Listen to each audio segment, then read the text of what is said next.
സുവിശേഷ യോഗത്തിന്റെ രണ്ടാമത്തെ രാത്രിയിലേക്ക് നിന്റെ മക്കളായി ഞങ്ങളെ കൂട്ടി വരുത്തിയ ദൈവത്തിന്റെ കൃപയ്ക്കായി സ്തുതിക്കുന്നു ഇറങ്ങിയ വാഴ്ത്തുന്ന കർത്താവ്. കഴിഞ്ഞ രാത്രികാലം അനുഗ്രഹമരി ഗാനങ്ങൾ പാടുവാൻ ദൈവദാസനെ സഹായിച്ചല്ല കർത്താവേ. ആത്മീയ ആരാധന വെളിപ്പെടുവാൻ സഹായിച്ചല്ല കർത്താവേ. കഴിഞ്ഞ രാത്രി വചനം സംസാരിപ്പാൻ ദൈവദാസനെ വിലപ്പെടുത്തില്ല കർത്താവ്.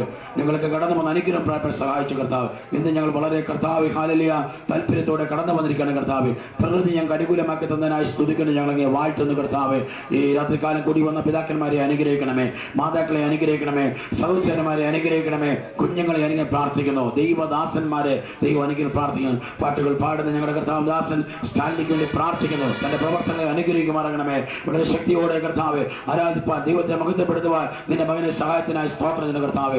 ദൈവവചനം സംസാരിക്കുന്ന കർത്താവിന്റെ ദാസന് വേണ്ടി പ്രാർത്ഥിക്കുന്ന കർത്താവ്. നമ്മുടെ ദേശങ്ങളിൽ പരസ്യമായി യേശുവിനെ ഉയർത്തുവാൻ കഴിഞ്ഞ കാലങ്ങളിൽ സഹായിച്ച കർത്താവ്. ഇപ്പോൾ കർത്താവ് ഗ്രാമങ്ങൾ കേന്ദ്രീകരിച്ച് വീടുകളുടെ മുറ്റത്ത് കർത്താവ് തന്റെ കർത്താവ് കാല സുവിശേഷം നടത്തിക്കൊണ്ടിരിക്കുകയാണ് കർത്താവ്. ഇന്ന് രാത്രികാലം വചനം കേൾക്കുന്നവർ രക്ഷിക്കപ്പെടണമേ, വചനം കേൾക്കുന്നവർ രൂപാന്തരം ഉണ്ടാകണമേ. ഞങ്ങൾ ഒരുമിച്ച് കർത്താവ് ഈ ഭവനത്തെ അനുഗ്രഹിച്ച് പ്രാർത്ഥിക്കുന്ന കർത്താവ്. ഇവിടുത്തെ അച്ഛനെ ആന്റിയെ അനുഗ്രഹം പ്രാർത്ഥിക്കുന്ന കർത്താവ്.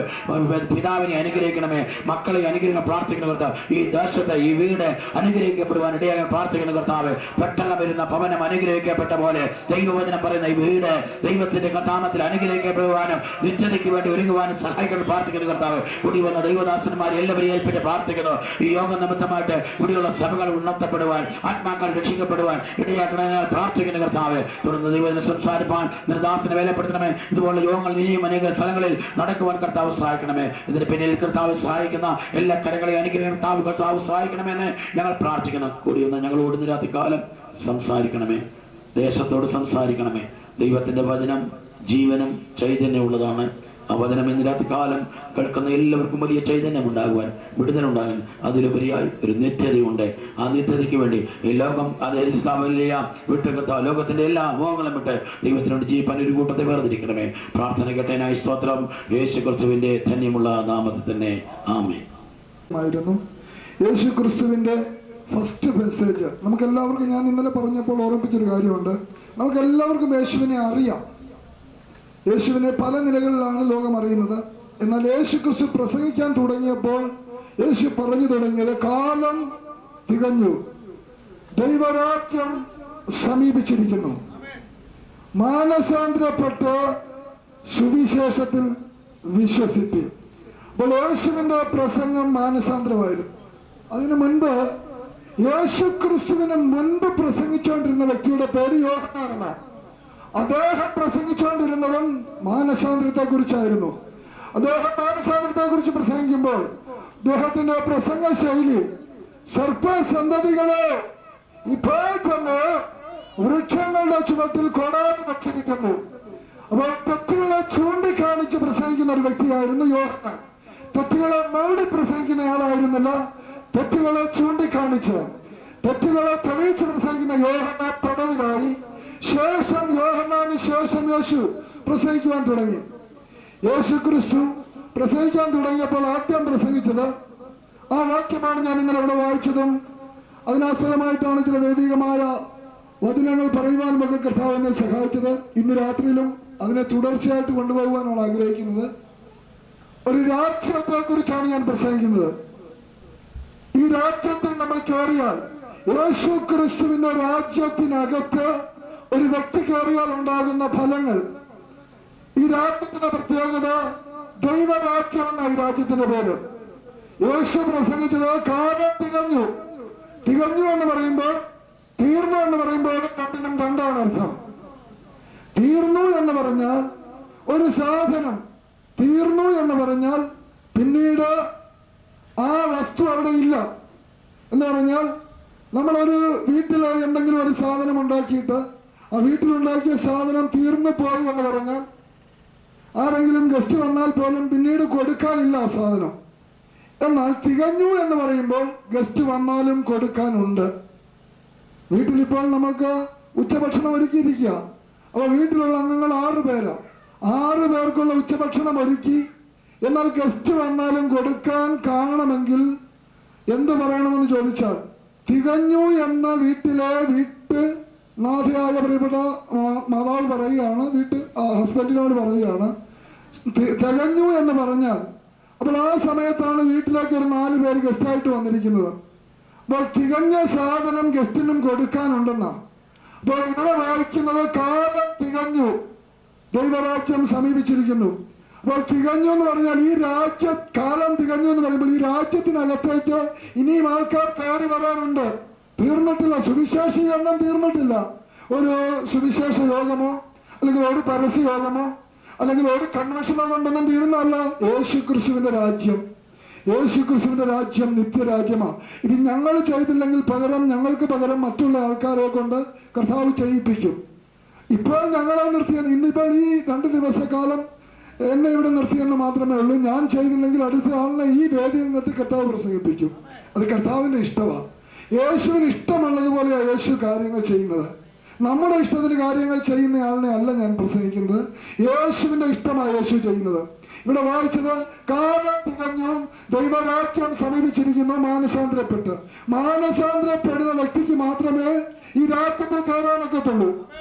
മാനസാന്തരം എന്ന് പറഞ്ഞാൽ എന്താണെന്ന് ബൈബിൾ പറയുന്നുണ്ട്.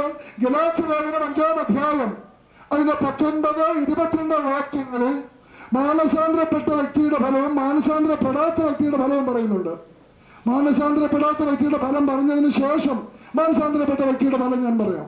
ഗലാത്യലേഖനം 5-ാം അധ്യായം അതിന്റെ 19-ാം വാക്യത്തിൽ ബൈബിളിൽ പറയുന്നൊരു കാര്യം ഇങ്ങനെയാണ്: ജഡത്തിന്റെ പ്രവൃത്തികളോ. അപ്പോൾ നാം എല്ലാവരും, ഈ ഭൂമിയിലെ മനുഷ്യരെല്ലാവരും ജീവിക്കുന്നത് ജഡത്തിലാണ്. അപ്പോൾ ജഡത്തിൽ മനുഷ്യൻ ജീവിക്കുമ്പോൾ ജഡത്തിന് ചില സ്വഭാവങ്ങളുണ്ട്. ജഡത്തിന്റെ സ്വഭാവങ്ങൾ എന്തൊക്കെയാണെന്ന് ഗലാത്യലേഖനം 5:19 പറയുന്നു. ദുർനടപ്പ്, ദുഷ്കാമം, വിഗ്രഹാരാധന, ആഭിചാരം, പക, ഭിന്നത്വം, കോപം, ക്രോധം, സാഠ്യം, തൊണ്ടലക്ഷം, ഭിന്നത, അസൂയ, മദ്യപാനം, വെറിക്കുത്ത്, ഇത്രയും സ്വഭാവങ്ങൾ ജഡത്തിന്റെ പ്രവൃത്തികളാണ്. ഇത് മാനസാന്തരപ്പെടാത്ത വ്യക്തിയിലുള്ള കാര്യങ്ങളാണ്. എന്നാൽ മാനസാന്തരപ്പെട്ട വ്യക്തിയിൽ നിന്ന് പുറത്തു വരുന്ന കാര്യം അതിന് 22-ാം വാക്യത്തിൽ എഴുതിയിട്ടുണ്ട്: സ്നേഹം, സന്തോഷം, സമാധാനം, ദീർഘക്ഷമ, ദയ, പരോപകാരം, വിശ്വസ്തത, സൗമ്യത, ഇന്ദ്രിയ ജയം. ഇത്രയും കാര്യങ്ങൾ മാനസാന്തരപ്പെട്ട വ്യക്തിയുടെ ഉള്ളിൽ നിന്നാണ് വരുന്നത്. ഒന്നാമത്തെ ഫലമാണ് സ്നേഹം. മാനസാന്തരപ്പെട്ട വ്യക്തിയുടെ ഉള്ളിൽ നിന്ന് ആദ്യം പുറത്തു വരുന്നത് സ്നേഹമാണ്. രണ്ടാമത് വരുന്നത് സന്തോഷമാണ്. മൂന്നാമത് വരുന്നത് സമാധാനം. മാനസാന്തരപ്പെട്ടാൽ സമാധാനത്തോടെ ഉറങ്ങും. മാനസാന്തരപ്പെട്ടാൽ ഏതവസ്ഥയിലും തുള്ളിച്ചാടും. ഇന്ന് രാത്രിയിൽ കർത്താവിന്റെ നാമത്തിൽ ഞാൻ പറയട്ടെ, മാനസാന്തരപ്പെടുന്ന ഒരു വ്യക്തിക്ക് മാത്രമേ തുള്ളിച്ചാടി ദൈവത്തെ ശ്രദ്ധിക്കാൻ കഴിയത്തുള്ളൂ. തുള്ളിച്ചാടുന്ന എങ്ങനെയാണെന്ന് ബൈബിളിന്റെ വെളിപ്പാട് പുസ്തകത്തിൽ അതിന്റെ 2-ാം അധ്യായത്തിൽ വെളിപ്പാടുകാരനായിരിക്കുന്ന യോഹന്നാൻ വെളിപ്പാട് കിട്ടിയത് എന്തെങ്കിലും ഒരു പ്രത്യേക സാഹചര്യത്തിലല്ല തനിക്ക് വെളിപ്പാട് ലഭിച്ചത്. താൻ വലിയ കഷ്ടതയിൽ കിടക്കുന്ന സമയമാണ് തനിക്ക് ദൈവം വെളിപ്പാട് കൊടുത്തത്. തനിക്ക് ദൈവം കൊടുത്ത വെളിപ്പാട് സ്വർഗത്തെ കുറിച്ചാണ്. ഇന്ന് രാത്രിയിൽ ഈ വചനം ശ്രമിക്കുന്ന ദർശനം ഞാൻ പറയട്ടെ, ഇങ്ങനെ കഷ്ടതയുടെ നടുവിൽ ചില ദർശനങ്ങൾ ദൈവാത്മാവ് കാണിക്കാൻ പോവുകയാണ്. കഷ്ടതയുടെ നടുവിൽ ദൈവം നിനക്ക് വെളിപ്പാടുകൾ നൽകുന്ന രാത്രിയായി മാറട്ടെ. ഇവിടെ പരിശുദ്ധാത്മാവ് യോഹന്നാൻ വെളിപ്പാട് കാണിച്ചു കൊടുത്തത് തന്റെ നല്ല സമയത്തല്ല. താൻ പത്മോസ് എന്ന് പറയുന്ന ഒരു ദ്വീപിൽ, ആനയുണ്ട്, കരടിയുണ്ട്, സിംഹങ്ങളുണ്ട്, എല്ലാ മൃഗങ്ങളുമുള്ള പത്മോസ് ദ്വീപിൽ ഏകാന്തതയിൽ കഷ്ടതയിൽ കിടക്കുമ്പോൾ യോഹന്നാൻ ഒരു ദർശനം കാണുകയാണ് സ്വർഗത്തെ കുറിച്ച്. ആ കണ്ട കാര്യം വെളിപ്പാട് പുസ്തകത്തിൽ എഴുതാൻ പറഞ്ഞ പ്രകാരം യോഹന്നാൻ വെളിപ്പാട് പുസ്തകത്തിൽ എഴുതി. ചില സഭകൾക്ക് വേണ്ടി അദ്ദേഹം അത് എഴുതി. എന്നാൽ സഭകൾക്ക് എഴുതുമ്പോൾ എഫെസോസ് സഭയോട് ഒരു കാര്യം പറയണമെന്ന് പറഞ്ഞു. യോഹന്നാൻ എഫെസോസ് സഭയോട് ഒരു കാര്യം പറഞ്ഞു. ഇന്ന് രാത്രിയിൽ ഇടമൺ ദേശത്തോട് കർത്താവിന് ഒരു കാര്യമേ പറയാനുള്ളൂ. ഇടമൺ ദേശത്ത് ഈ ശബ്ദവർദ്ധിക്കുള്ളിൽ തിരുവചനം ശ്രമിക്കുന്ന ദൈവജനത്തോട് യേശു ക്രിസ്തുവിന് ഒരൊറ്റ കാര്യമേ പറയാനുള്ളൂ. എന്താണെന്നറിയാമോ? വെളിപ്പാട് പുസ്തകം 2-ാം അധ്യായത്തിൽ അവിടെ ചില കാര്യങ്ങൾ വെളിപ്പാടുകാരൻ വളരെ വ്യക്തമായിട്ട് ഓർമ്മിപ്പിക്കുന്നുണ്ട്. ആ വേദഭാഗങ്ങൾ ഞാൻ നിങ്ങളെ ഇന്ന് രാത്രി ഇവിടെ ഒന്ന് തുടർച്ചയായി വായിച്ചു കേൾപ്പിക്കാം. ഞാൻ വലിയൊരു പ്രാസംഗികൻ എന്ന നിലയിൽ നിന്ന് പ്രസംഗിക്കാനൊന്നും ആഗ്രഹിക്കുന്നില്ല. കാര്യം പ്രാസംഗികൻ എന്ന് പറയുമ്പോൾ നമ്മുടെ ഇച്ഛാശക്തികൾക്ക് അനുസരിച്ച് കുറെ കാര്യങ്ങൾ എഴുതി ചേർത്ത് പ്രസംഗിക്കുന്ന നല്ല പ്രസംഗം. അപ്പോൾ വെളിപ്പാട് പുസ്തകം 2-ാം അധ്യായത്തിൽ എഫെസോസിലെ സഭയുടെ ദൂതൻ എഴുതുക. എഫെസോസ് സ്ഥലത്തുള്ള സഭയുടെ ദൂതൻ എഴുതുക എന്ന് പറഞ്ഞ് വെളിപ്പാട് പുസ്തകം 2-ാം അധ്യായം തുടങ്ങുക. ആ അധ്യായത്തിൽ വീണ്ടും അതിന് താഴെ പറയുകയാണ്, ഈ കാര്യം എഴുതിയതാരാന്ന് ചോദിച്ചാൽ ഈ വീടിന്റെ മുറ്റത്ത് ഇപ്പോൾ പ്രസംഗിച്ചുകൊണ്ട് നിൽക്കുന്ന സൈജൻ പാസ്റ്റ് എന്ന് പറയുന്ന കാര്യമല്ല, പിന്നെ ആര് പറയുന്ന കാര്യമാണെന്നാണ് എഴുതിയിട്ടുണ്ട്.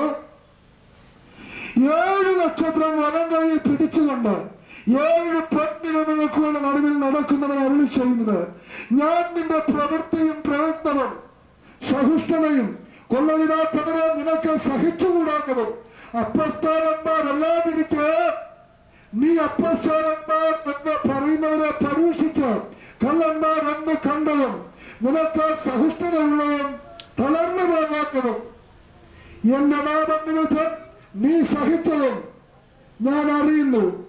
എങ്കിലും നിന്റെ ആദ്യ സ്നേഹം വിട്ടുകളഞ്ഞു എന്നൊരു കുറ്റം എനിക്ക് നിന്നെ കുറിച്ച് പറയുവാനുണ്ട്. അപ്പോൾ വെളിപ്പാട് പുസ്തകത്തിൽ യോഹന്നാനിലൂടെ എഫെസ്യ സഭയോട് പറയുകയാണ്, നിന്റെ ആദ്യ സ്നേഹം. എന്താണ് ആദ്യ സ്നേഹം എന്ന് പറയുന്നത്? യേശു ക്രിസ്തുവിനെ കണ്ടുമുട്ടുമ്പോൾ ഒരു മനുഷ്യനിലുണ്ടാകുന്ന ആദ്യത്തെ അട്രാക്ഷനാണ്. ഏതെങ്കിലും ഒരു സാധനം നഷ്ടപ്പെട്ടു പോയത് തിരിച്ചു കിട്ടിയാൽ ആ ആൾക്ക് വളരെ സന്തോഷമായിരിക്കും. ഇതുപോലെ ഏതൻ തോട്ടത്തിൽ ആദം ചെയ്ത പാപത്തിന്റെ ഫലമായിട്ട് നഷ്ടപ്പെട്ടു പോയ ആത്മാവിന് യേശു ക്രിസ്തുവിലൂടെ ദൈവമക്കൾക്ക് മടക്കി കൊടുത്തപ്പോൾ ഈ ആത്മാവ് പ്രാപിച്ചവർ എന്താകുമെന്നറിയാമോ? എന്റെ ആത്മാവ് ഒരു കാലഘട്ടം നഷ്ടത്തിലായിരുന്നു, എന്നാൽ യേശു ക്രിസ്തു എനിക്ക് ആത്മാവിനെ മടക്കി നൽകുവാൻ കാൽവരിയുടെ ഫലമരത്തിൽ 3 നാളുകളിൽ തകർന്ന് ആ ആത്മാവിനെ എനിക്ക് യേശു തന്നു എന്ന് പറയുമ്പോൾ ആ ആദ്യ സ്നേഹത്തിലേക്ക് വരിക. ആ ആദ്യ സ്നേഹത്തിൽ വന്നു കഴിയുമ്പോൾ പരിസരം മറന്ന് ദൈവത്തെ സ്തുതിക്കും. സ്തുതിക്കാൻ അതിരി വയ്ക്കത്തില്ല, ആരാധിക്കാൻ അതിരി വയ്ക്കത്തില്ല. കാരണം എന്താണെന്നറിയാമോ? നഷ്ടപ്പെട്ടു പോകുന്നതിനെ നമുക്ക് നൽകിയിരിക്കുക. ഏതെന്തോത്തിൽ എങ്ങനെയാണ് നഷ്ടപ്പെട്ടതെന്ന് ചോദിച്ചാൽ 6ാമത്തെ ദിവസമാണ് ദൈവം മനുഷ്യനെ ഉണ്ടാക്കിയത്. 6ാമത്തെ ദിവസം ദൈവം മനുഷ്യനെ ഉണ്ടാക്കിയത് എങ്ങനെയാണെന്ന് ഉൽപ്പത്തി പുസ്തകത്തിൽ തിരുവചനം പറയുന്നുണ്ട്. ദൈവത്തിന്റെ സ്വന്തം സ്വരൂപത്തിൽ ദൈവത്തിൽ നിന്ന് അല്പം മാത്രം താഴ്ത്തി ദൈവത്തെ പോലെ മനുഷ്യനെ ഉണ്ടാക്കി. മനുഷ്യനെ ഉണ്ടാക്കിയപ്പോൾ ദൈവം അവരെ ആണും പെണ്ണുമായിട്ട് ഓരോന്നൊക്കെ എഴുതിയിട്ടുണ്ട്.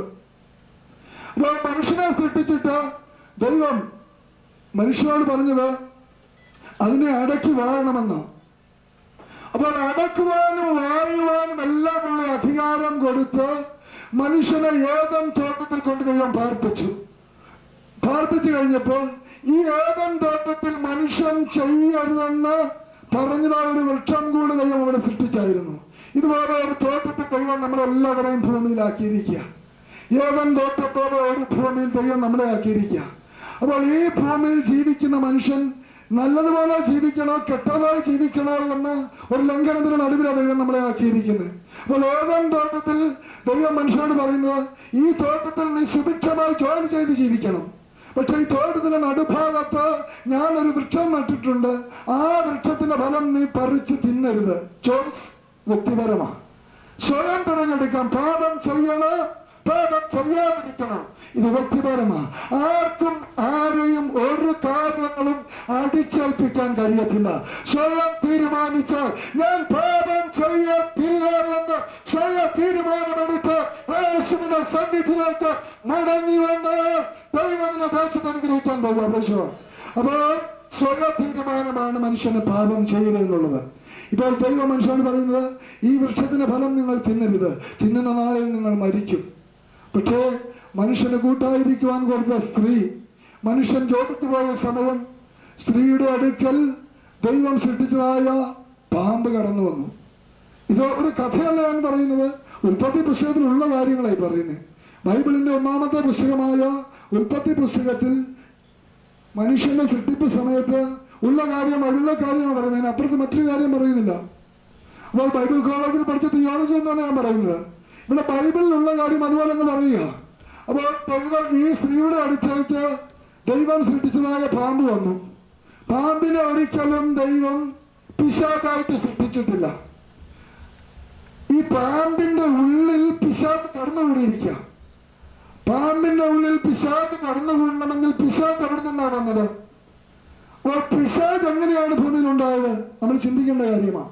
അപ്പോൾ പിശാച് ദൈവത്തിന്റെ സന്നിധിയിൽ നിൽക്കുന്ന ദൂതന്മാര് ഞാൻ ദൈവത്തേക്കാൾ മുകളിൽ കാണുമെന്ന് വിചാരിച്ച് തന്റെ ഉള്ളിൽ അഹങ്കാരം വന്നപ്പോൾ ദൈവം ദൂതന്മാരെ തള്ളി താഴെ ഇട്ടു. താഴെ വീണ ദൂതന്മാരെ ലൂസിഫറായിട്ട് മാറി, പിശാചായിട്ട് മാറി. പിന്നീട് ഈ പിശാചായിട്ട് മാറിയ ദൂതന്മാര് എങ്ങനെ ദൈവത്തിന്റെ പ്ലാനിനെ ഇല്ലായ്മയാക്കണമെന്ന് വിചാരിച്ച് നടക്കുന്ന സമയമാണ് ദൈവത്തിന്റെ സൃഷ്ടിയായിരിക്കുന്ന പാമ്പിനെ പിശാച് കണ്ടുകൂടുന്നത്. അപ്പോൾ ദൈവ സൃഷ്ടിയായിരിക്കുന്ന പാമ്പിന്റെ ഉള്ളിൽ പിശാച് കയറി. പിശാച് കയറിയിട്ട് പാമ്പ് വന്ന് സ്ത്രീയോടൊരു കാര്യം ചോദിക്കുന്നുണ്ട്. ഉൽപ്പത്തി പുസ്തകം 3-ാം അധ്യായം 1-ാമത്തെ വാക്യത്തിൽ എഴുതിയിട്ടുണ്ട് വിശദമായിട്ട്.